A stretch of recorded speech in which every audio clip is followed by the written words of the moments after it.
Hello everyone, today we are showing you the iHealth COVID-19 Antigen rapid test. So you get two tests and you can do this at home. FDA Authorization, emergency use, 15-minute tests. There's also an app that you can download to check some stuff out. But let's go ahead and unbox this, show you guys what it looks like, what you're actually getting. As always, this is not medical advice. This is just showing you guys a product. So right away, they provide you with the nasal swabs and the solution and everything needed. So you get everything that you could possibly need for the testing.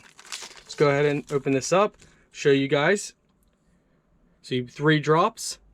Make sure you read the manual 100% so you do it right.